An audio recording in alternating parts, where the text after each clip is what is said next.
So, ang ating pag-uusapan sa hapong ito ay tungkol sa ano nga ba ang Biblia or what is the Bible. So, makipagbuklat kayo sa akin sa 2 Timothy 3:16 verse 17. Marami tayong Bible dito. Ayan. So, 2 Timothy 3:16. Okay. So, ano nga bang sinasabi ng 2 Timothy 3:16 verses 16 to 17. So, basahin ko muna dito sa translation dito sa English translation. Sabi dito, all scripture is given by inspiration of God and is profitable for doctrine, for reproof, for correction, for instruction in righteousness, that the man of God may be perfect, truly furnished unto all good works. So dito po sa Tagalog, 2 Timothy 3:16 ay ang sinasabi po ay ganito: ang lahat ng kasulatan ay kinasihan ng Diyos at kapaki-pakinabang sa pagtuturo ng katotohanan, sa pagsaway sa kamalian, sa pagtutuwid sa likong gawain, at pagsasanay para sa matuwid na pamumuhay.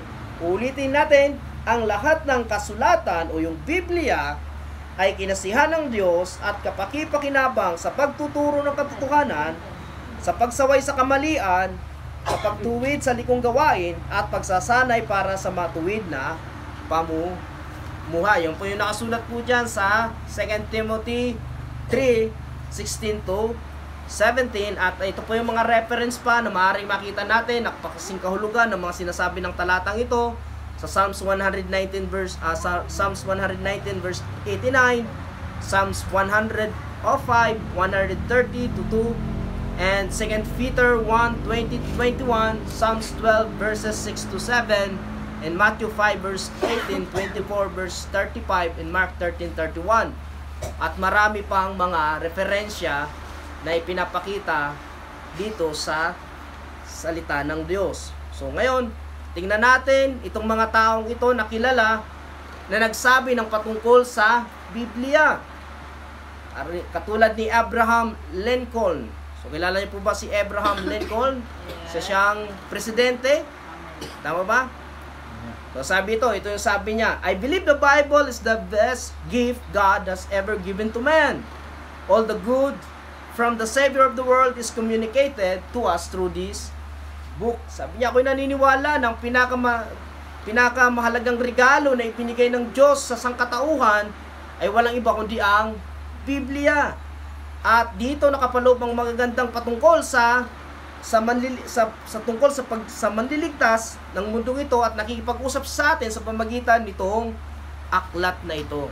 Okay? So si George Washington, kilala po ba natin? So sabi niya, ito rin ang ganitong wika niya patungkol sa Biblia. It is impossible to rightly govern the world without God in the Bible. So tingnan niyo ito, itong mga taong ito, hindi ito mga kung sino lang mga tao nagsalita. Sila yung mga kilala at sila ay mga makikita natin na naging leader. At ang kanilang pamantayan sa pag-govern ay walang iba kundi ang salita ng Diyos. Ito makikita natin si George Washington, itong sabi niya, it is impossible to rightly govern the world without God and the Bible. Napaka-imposible daw na pangunahan ang mundo kung wala ang Diyos at wala ang Biblia. At itong pangatlo, si Charles Dickens. So sabi niya, the New Testament is the very best book that ever was or will ever be known in the world. Sabi niya, ang mabuting balita, ang bagong tipan, ang pinaka magandang libro, sabi niya ganon, na i-publish at na maintindihan ng buong, na malaman ng buong mundo. At kahit si Sir Isaac Newton, so kilala po ba natin si Sir Isaac Newton? Sabi ni Sir Isaac Newton, there are more sure marks of authenticity in the Bible than any other profane history.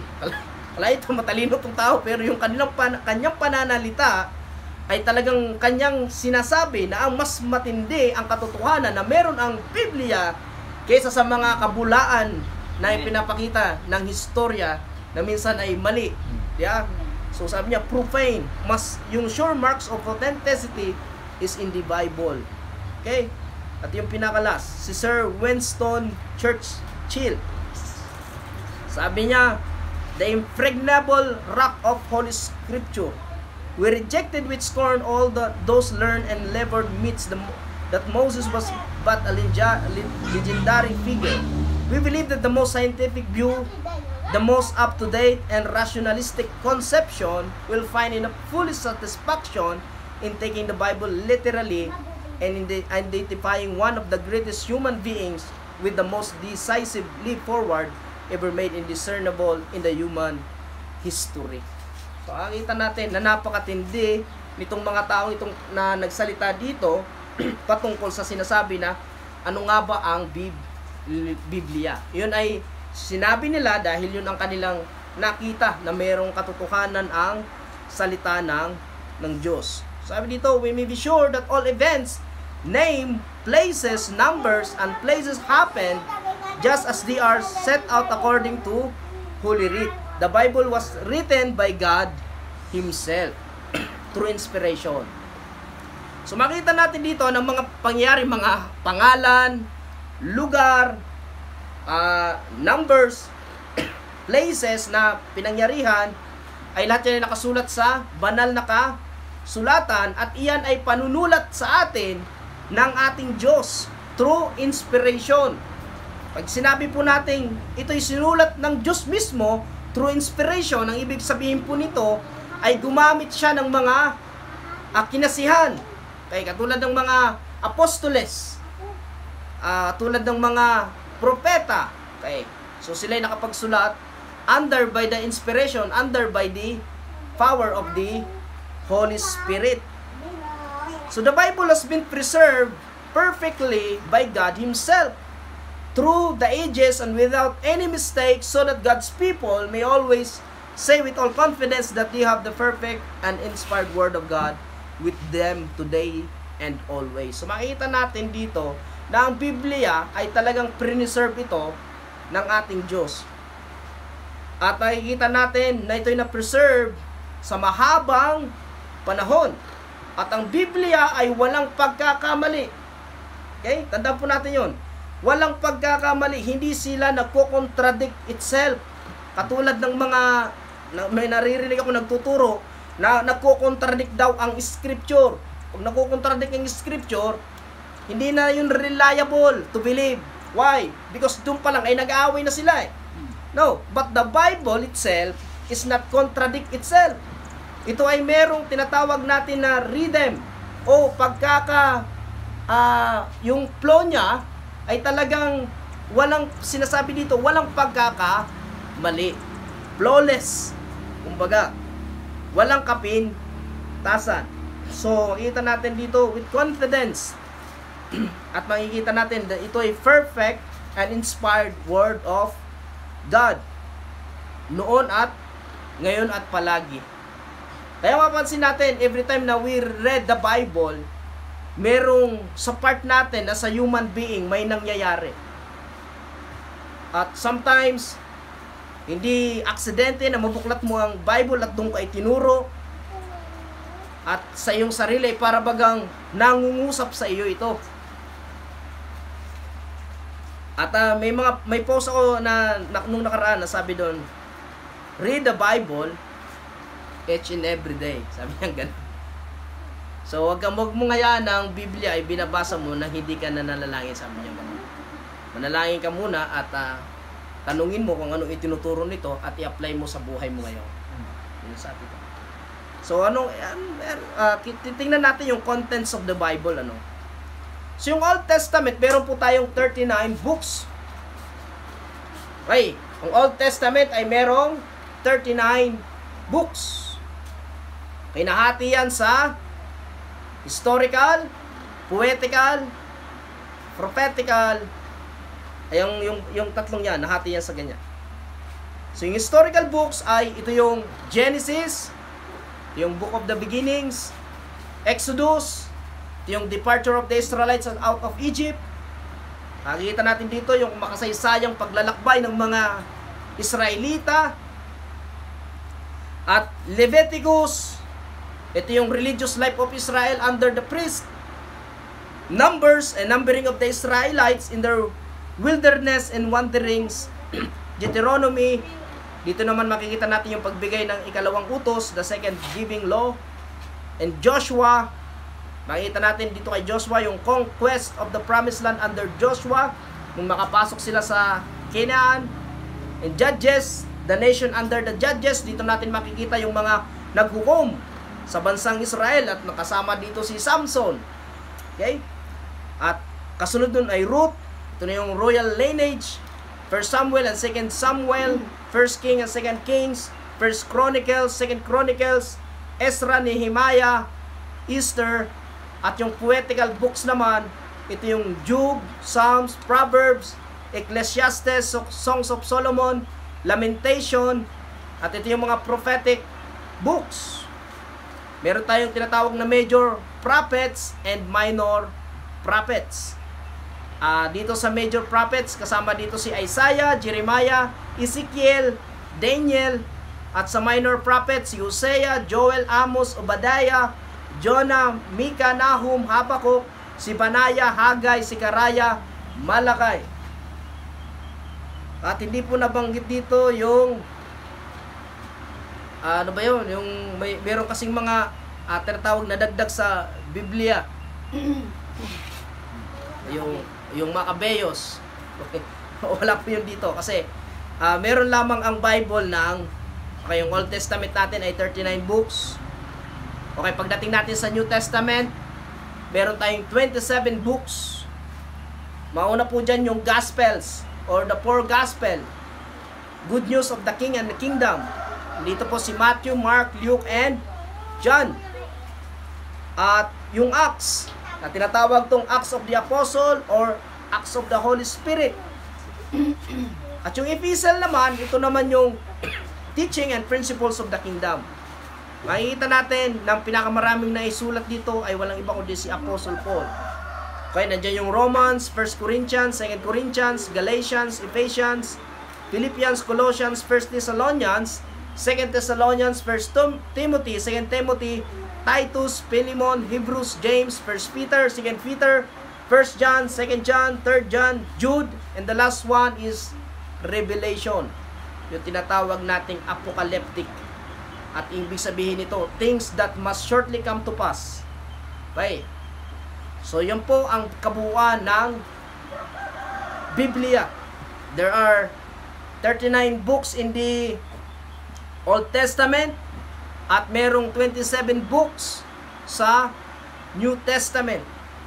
All in all, ay ilan po yun? 66 books lamang po meron. At ito po yung books na pumasa po sa canon. Pag sinabi po nating pumasa sa canon, ito lang po ang tinatanggap ng sangkakristyanuhan na aklat ng Biblia na pwedeng ituro. At maliban doon, ay wala na. Okay. So kung ang mga Bible natin ay may dagdag, hindi po yung kasama doon. Dahil yung pumasa lang sa canon o sa pansusuri ay yung 66 books lang. So tingnan natin, what is the Bible? Ano nga ba ang Biblia? Okay, pag sinabi natin what is the Bible is God's Word. So ibig sabihin po nito ay salita ng Diyos ang Biblia. It is inerrant, infallible, divinely inspired, and perfectly preserved for us by God through of the ages. Ibig sabihin ito ay walang pagkakamali. At walang sino mang tao na pwedeng mag-under in the scripture o on the word of God. Katulad ng sabi ng iba na katuruan na yung meron daw isang tao na siya daw hindi nagkakamali to interpret the Bible. O tinatawag nating infallible. Ito yung doktrina ng malaking simbahan na yung pinaka-leader nila ay infallible. Ibig sabihin, hindi nagkakamali. At siya lang ang may karapatan na mag-interpret ng Bible, which is wrong. Mali po yung katuruan na yun.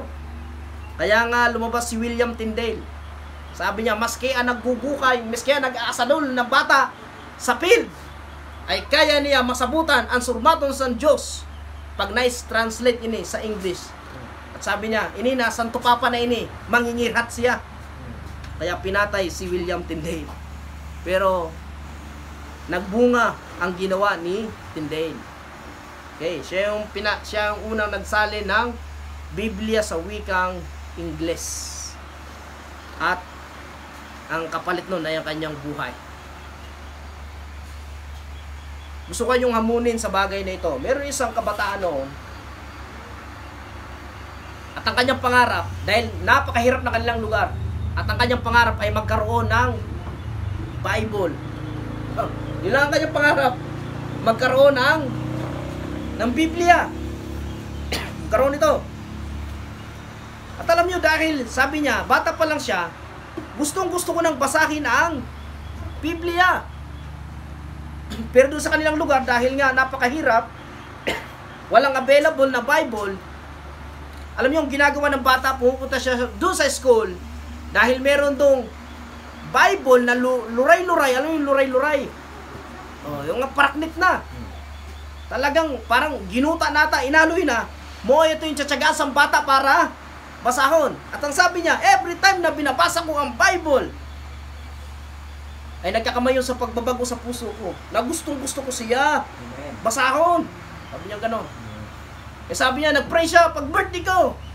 Sana magkamayon ako sin Bible. Sabi niya gano'n.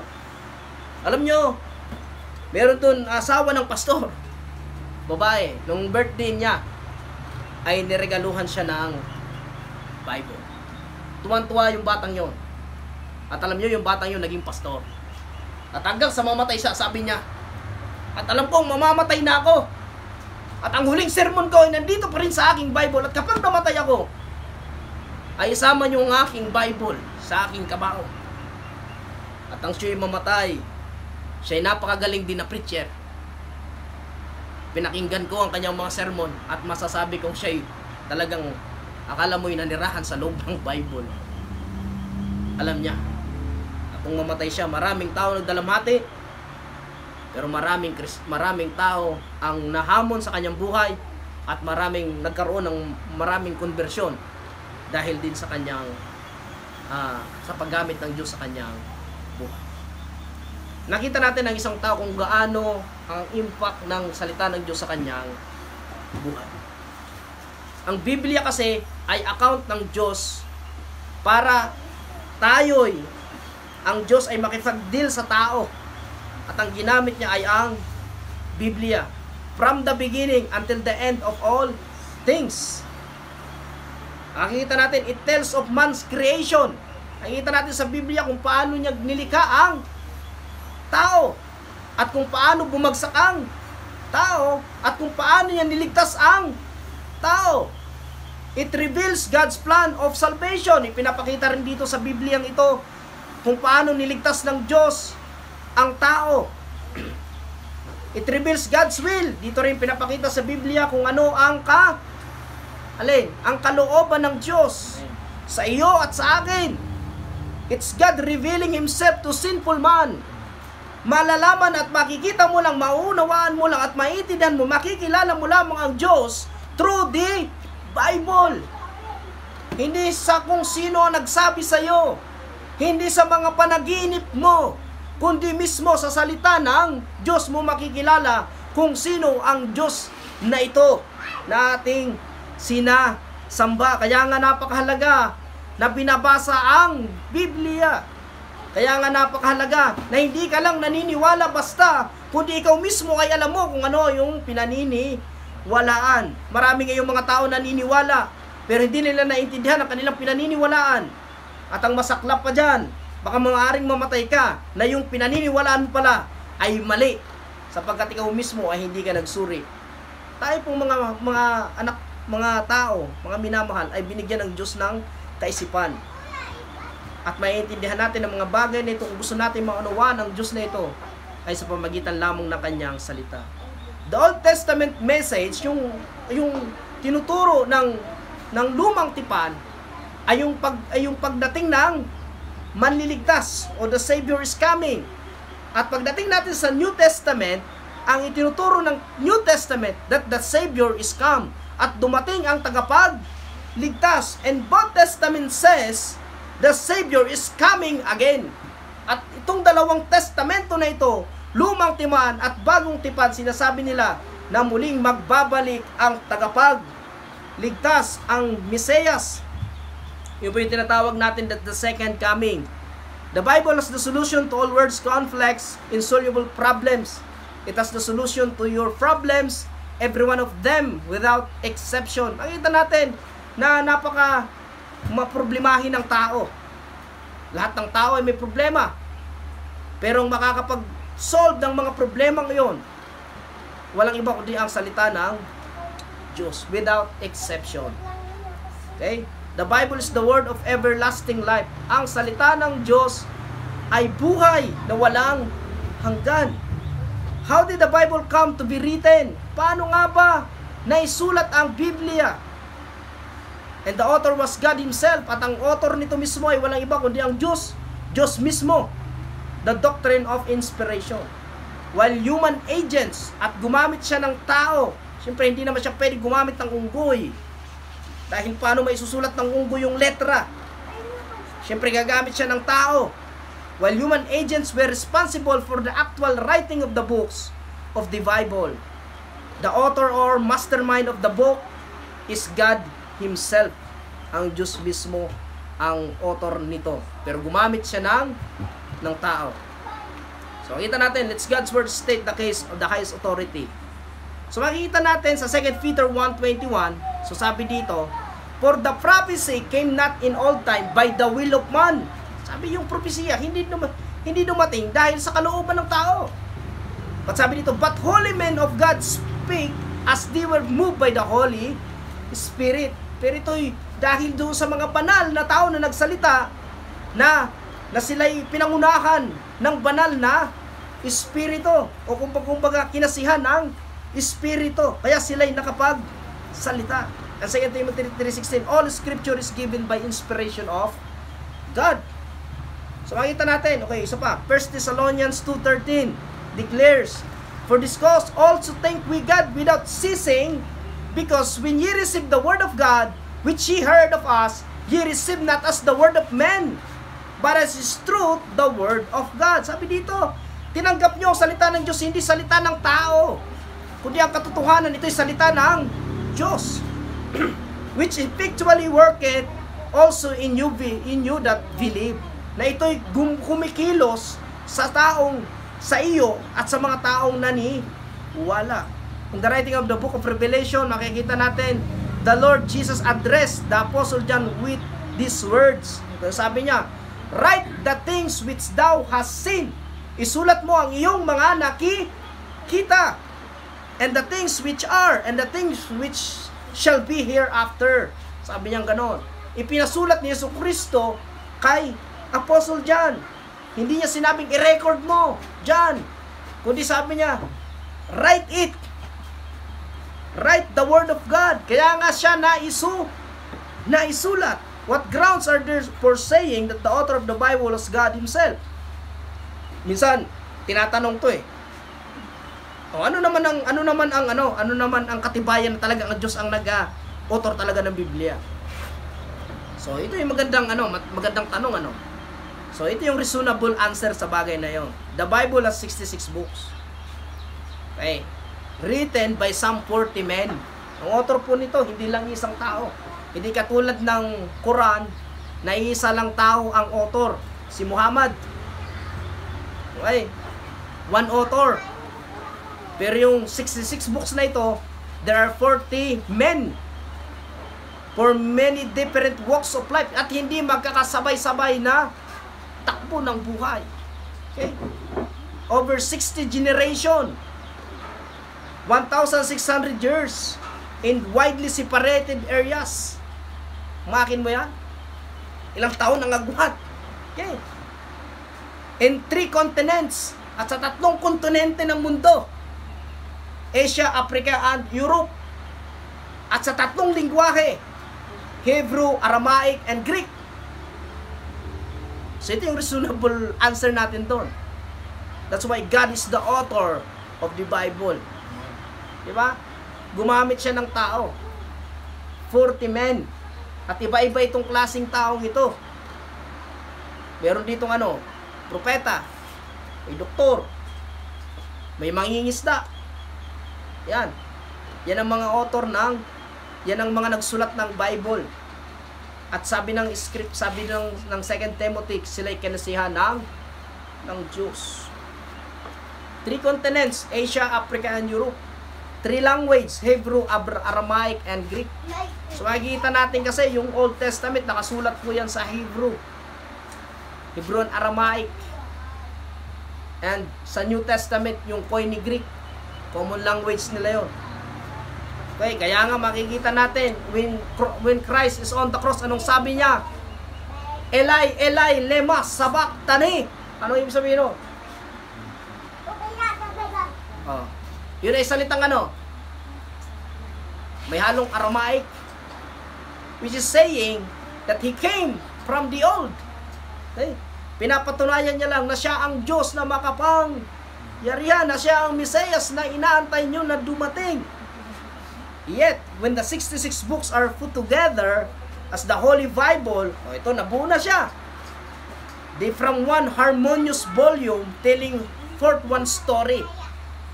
Kalain nyo there are 40 men from many different walks of life, over 60 generations and 1,600 years in widely separated in 3 continents, Asia, Africa, and Europe, in 3 languages, Hebrew, Aramaic, and Greek, and yet ang sinasabi nila ay iisa. The Holy Bible, from one harmonious volume, telling forth one story, God's love for a simple man. Alam nyo, kung hindi ito kinasihan ng Diyos at kung hindi ang Diyos ang author nito, malamang iba ang kwento ng 40 taong ito. Pero bakit iisa lang ang kanilang kwento? Iisa lang ang kanilang sinasabi. Iisa lang. Kumbaga iba-ibang style ng pagkakasulat o yung genre, pero yung sinasabi ay iisa. Kaya doon pa lang magugulat ka na talagang ang Biblia, ang author nito ay walang iba kundi ang Diyos. Amen. Ang Diyos talagang may author nito. Hindi to kaya gawin sa sariling kagustuhan lang ng tao. That's why he say, dumating ito, it's not the will of man, it is the will of God. Okay? There's just one thing from beginning. Merong itong isang tema lamang from the beginning and to end, and with no self-contradictory or conflicting areas. Itong aklat na ito is only one harmonious book, a divine book. Minsan, ako mahilig ako sa libro eh. Kaya kita nyo, dami libro dito.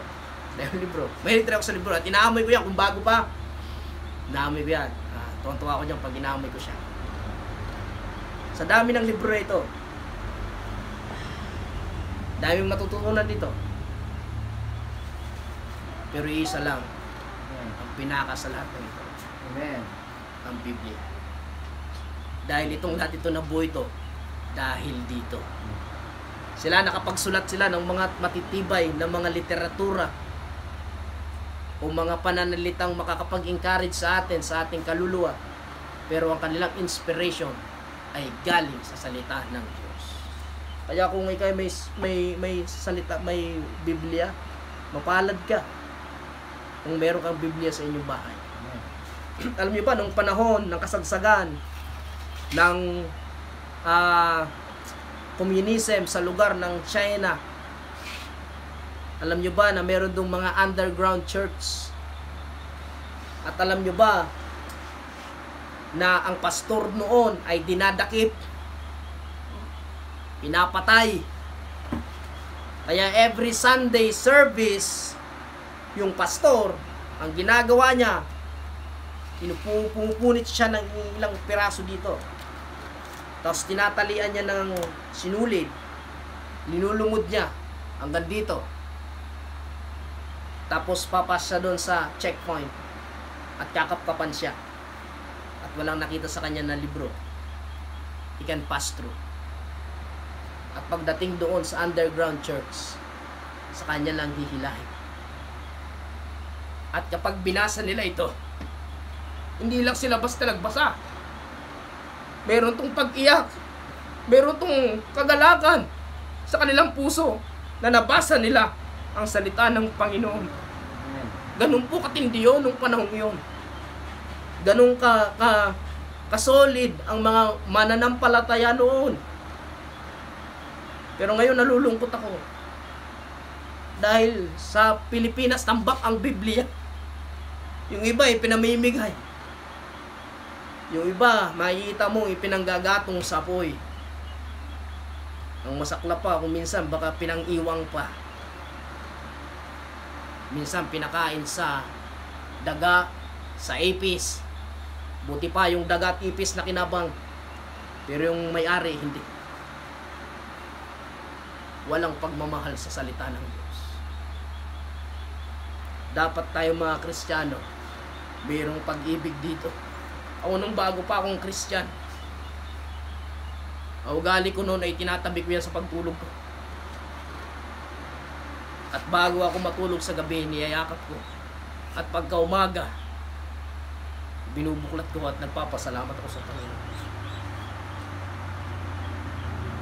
At ang sabi ng mga propeta bago nila bigkasin ng mabigkas nila ang salita ng Panginoon, sinasabi nila, thus said the Lord. So nakikita natin that the Bible, ang una, kita natin ang author nito, walang iba kundi ang Diyos.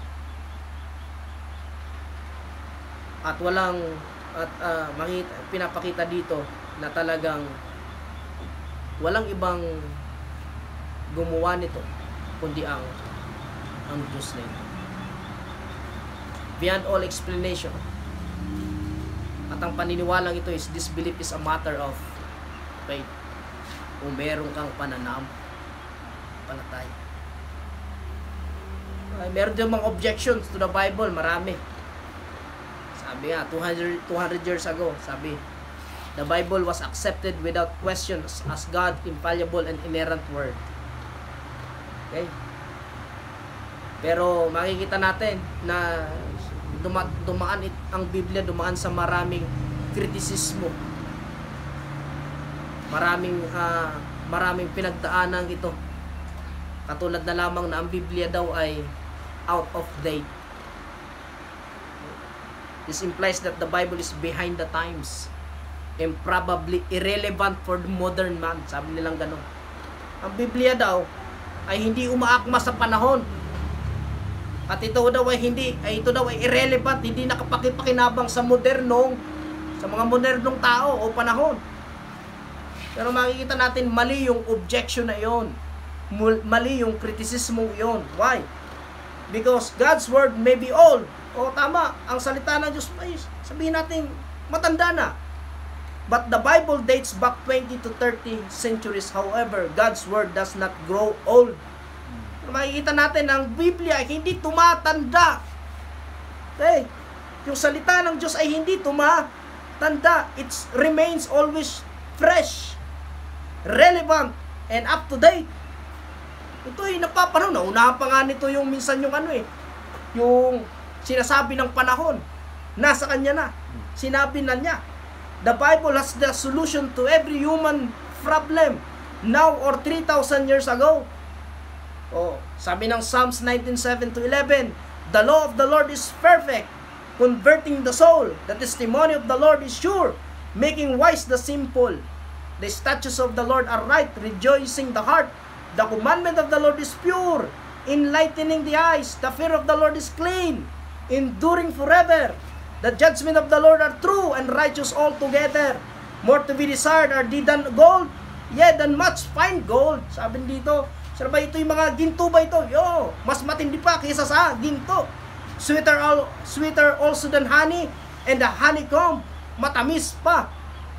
Siya'y matamis. Moreover, by them is thy servant warned, and keeping of their is great reward.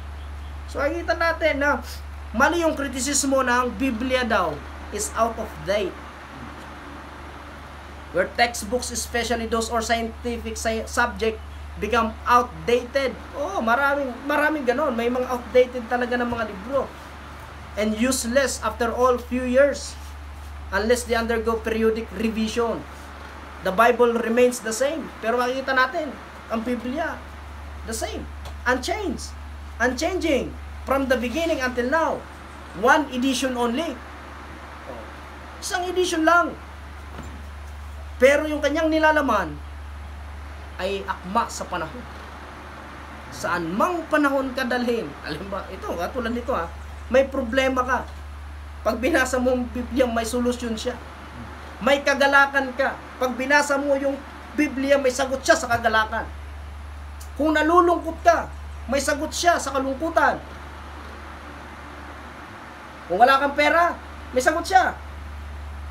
Anong sagot ng Biblia? Hindi ko sinasabing prosperity ito Ang sinasabi ng Biblia, maging tapat ka, humingi ka, tikay pag bibigyan, kumato ka, tikay. Pagbubuksan, yun ang sabi ng salita ng Diyos. Merong sinasabi ang Biblia na makapagkukumport sa iyo kung wala ka. Darating ang pagpapala sa panahon ng iyong kailangan. At gumagamit ang Diyos.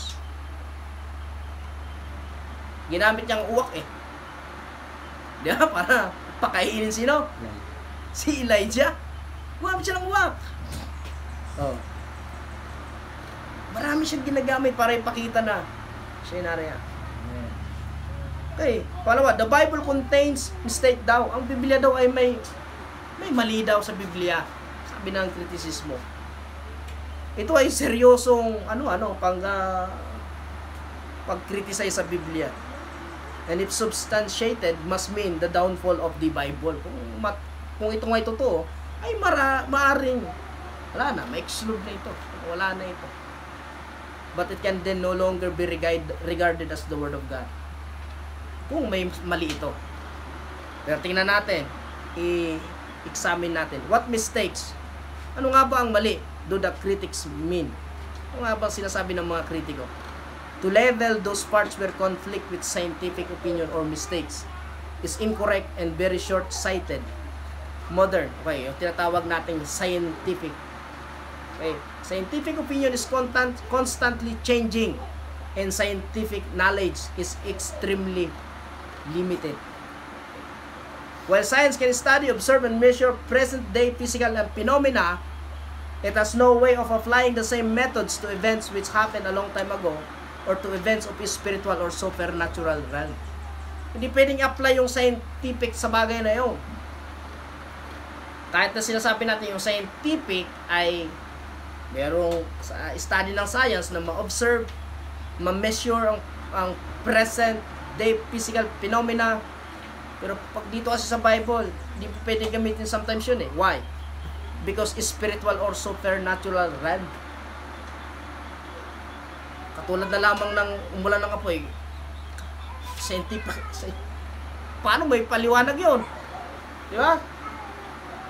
O yung si Kristo'y lumakad sa ibabaw ng tubig. Hala nga, sige, paliwanag mo nga yun sa science. Sabihin mo, ay, tumigas kasi yung dagat. Nagkaroon ng yelo. Ay, hindi, may bagyo. Umaalon. Tapos lumakad si Kristo sa ibabaw ng tubig. No. Scientifically ba, kaya mong explanation na? It is spiritual and supernatural yan. It's beyond doon sa sinasabi ng mga kritiko. Okay. So, kaya makikita natin na talagang ang Bible is no mistakes. Wala siyang pagkakamali. Okay. So, ito, marami pang mga bagay na yun. But, alam natin na makikita natin na talaga ang Biblia ay talagang siya'y salita ng Diyos. Okay? So, marami ditong mayroon pa nga dito, mga argument na the Bible is unscientific daw. Unscientific daw yung Biblia. Okay? Pag sinabi unscientific, hindi di maring suriin. But that, yung salitang iyon ay hindi totoo. While the Bible is not a textbook of science, it was not made to be such. No such statement of the Bible relating to any scientific topic has ever been found to be in error. Okay? So, makita natin, on the contrary, the Bible reveals many scientific facts centuries before scientists discovered them. So, bago pa mag-discover ng science, ay na-discover na ng Bible.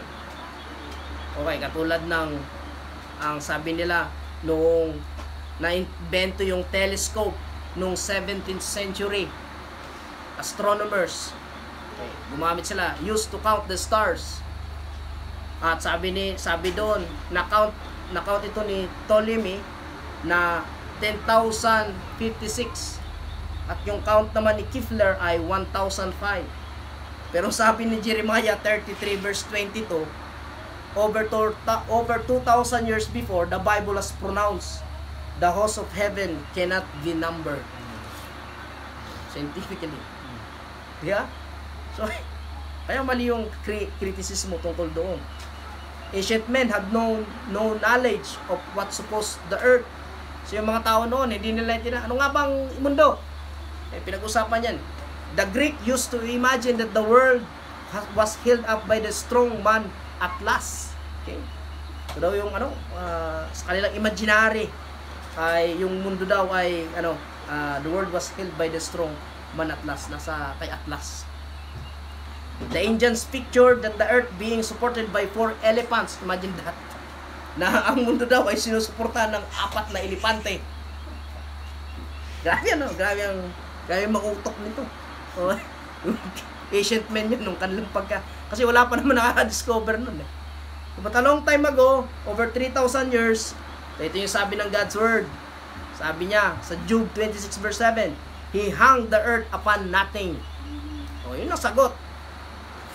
Hindi hawak ni Atlas. Strong man na si Atlas. At hindi rin nakapatong sa likod ng 4 na elepante ang mundo. Kundi sabi doon ng salita ng Diyos, He hung the earth upon nothing.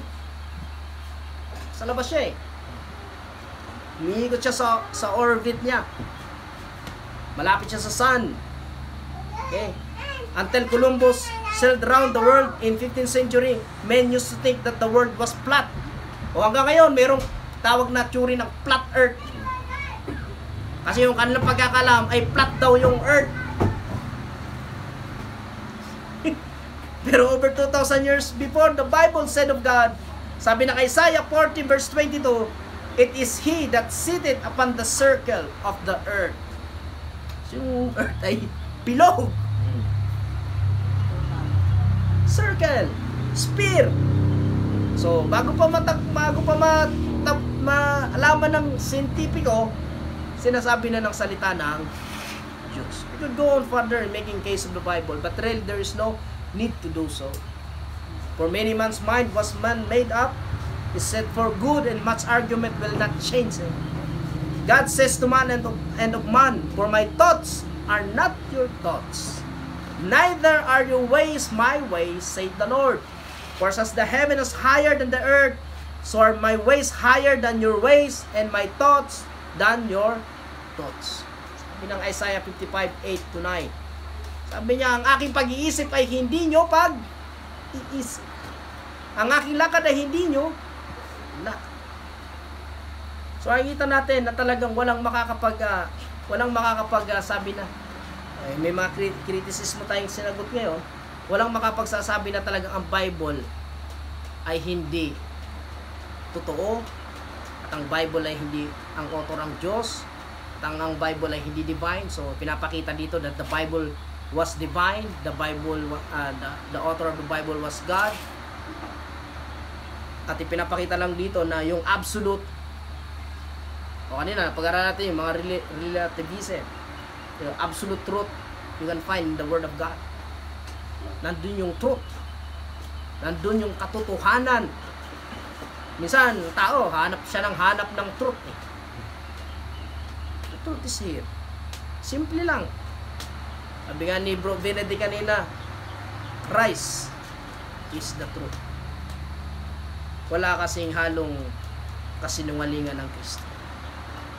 talagang hindi pwedeng kamali. So nakita natin na mayroong criticize the Bible most or often, those who know it at least.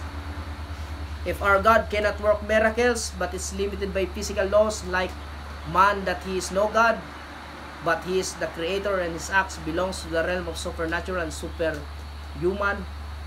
There's no searching of his understanding. The Bible records for us God's mighty acts. So makikita natin na sa Biblia din, makikita natin yung mga gawa ng Diyos na hindi kayang gawin ng tao. Tulad na lamang ng yung paghati ng dagat. Kahit sino dito, harap mo dito, pinakamatalinong tao eh. Hatiin nyo, o kahit gumamit pa tayo ng mekanismo, o teknolohiya, o teknolodya, ni Gab. Hatiin ng dagat. Walang gagawa noon. Literal. Kahit gaano po kataba, tumambling ka, hindi mo hati yan eh. Babalik pa rin yun eh. Di ba? Pwedeng mag-splash. Pero yung mahati talaga siya na literal na talaga hindi. Only God can do it. Sino paulan ng mana? Si Lord. Mana from heaven. Tinapay na galing sa langit. Ang Diyos lang naggumawa nun. Bakit may mga panadero ba doon sa ulap? Wala. Diyos. At kinain yun ng mga tao na nasa Bible. Sabi doon, natikman nila yung alin? Yung tinapay na galing sa langit. Imagine that.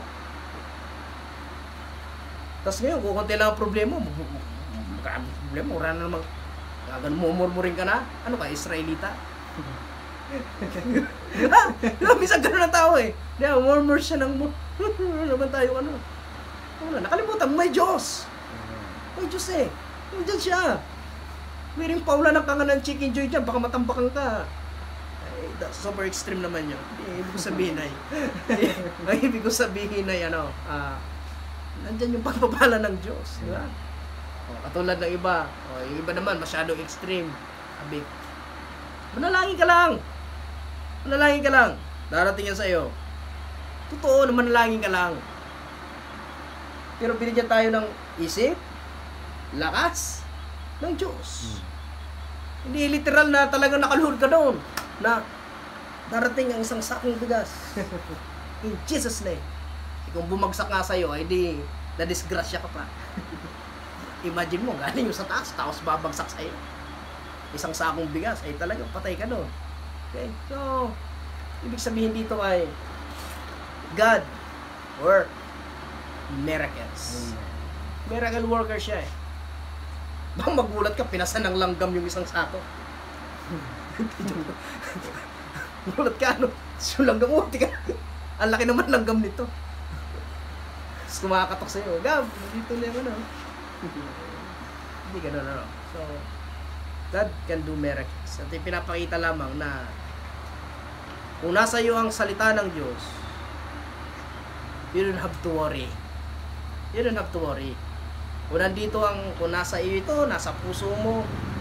Kaya nga sa ang payo dito ni sino payo si Joshua, no? Ano sabi ni Joshua? Dilidilihin mo ang salita ng Diyos araw at gabi. Ibig sabihin nun, walang piniling yun. Umaga at gabi. Okay? Si Spurgeon nga, sabi niya, ang isang buhay sa isang Kristiyano, hindi siya nakapagbasa ng salita ng Panginoon ay walang kwentang isang araw na dumaan sa buhay ng isang Kristiyano. Sabi niya. Kasi minsan nakakalimutan. Huwag mo makalimutan dapat. So dito pinapakita na the Bible is perfect. Ang Biblia, we hold the highest view of the Holy Scripture. So hindi natin kiniklaim na lahat ng part ng book na ito ay naintindihan na natin. Di ba? Ang dami pwedeng maintindihan dito eh, but beyond. Hindi pa rin, kahit sino pinakamatalinong tao sabihin niya, hindi siya nagsalita na, ay, naintindihan ko na lahat ng sinasabi nito. Hindi niya pwedeng i-claim na gano'n. Di ba? Hindi niya pwedeng i-claim. Kahit yung isang scripture nga, ito, alam mo sa pag-aaral ko nito, kahit isang scripture lang yung aralin mo, ang dami niyang sinasabi. Yung kanina lang ano eh, yung kanina lang yung sinabi sa atin ni yung preaching ni Bro Benedict, John 14:6. I am the way, the truth, and the life. Ang dami nung sinasabi. Hindi lang yung natigil doon na ako ang katotohanan. Hindi lang natigil yun doon. Ang dami nung sinasabi na pwedeng may apply sa buhay ng isang mananampalataya. Hindi siya nauubusan. Hindi katulad ng mga ibang libro na kapag binasa mo, na yun yung meaning talaga. Yun talaga yung meaning niya. Diba? Nagbasa ka ng libro na tungkol sa pag-ibig. So yung mababasa mo na yun tungkol talaga sa pag-ibig. At yun na talaga yung meaning nun. Wala na siyang, aside from, wala na. Pero yung Bible, hindi ganun. Ang dami niyang sinasabi. Dami niyang sinasabi. Kaya nga yung iba, sa dami yung sinabi ng Bible, naloko na eh. Na mali na yung aral niya. Sa dami na sinabi na yung mali yung kanyang nabuhay. So okay, so dito tayo magtatapos. So the Bible is inspired by God. Okay. So ayun, pinapakita dito sa atin ngayon na ngayong hapon na ang Biblia ay walang kapares. Ang Biblia ay talagang ang author nito ay walang iba kundi ang ating Panginoon. Ang lahat ng gusto mong malaman sa Diyos ay narito. Even though that marami na itong mga salin, pero mananatili pa rin ang kanyang kapangyarihan. Sana ngayong hapon ay meron kayong mga naintindihan sa ating napag-usapan at may apply natin sa buhay natin na wag nating i-treat yung Bible natin na parang katulad ng ibang mga libro. Treat your Bible na sabi nga, ito yung manual ng life natin. Ito yung manual ng life natin. So, dito natin makikita lahat-lahat kung paano lalakad ang tao sa katwiran. So, ano sabi doon, ang Bible ay is perfect. Ang Bible ay kinasihan ng Diyos, yung salita ng Diyos. All scripture is given by inspiration of God and is profitable for doctrine, for reproof, for correction, for instruction in righteousness, that the man of God may be perfect, truly furnished unto all good works. So, salamat sa Diyos dahil ipinagkaloob niya sa atin ang salita niya. Salamat sa Panginoon dahil hindi niya ito inihide. Kasi maaari itong sana sa haba-haba ng panahon, maaari sana mabulok na yung mga kung saan ito mga unang sinulat. Pero hindi. Nahukay, nakita. At ito na i-compact siya na ganito. Alam niyo po, marami itong pinagdaan ng hirap. Maraming dugong inalay para lamang makarating ito sa atin. Kaya palagahan natin ang salita ng Diyos sa atin. So tayo po lahat ay manalangin.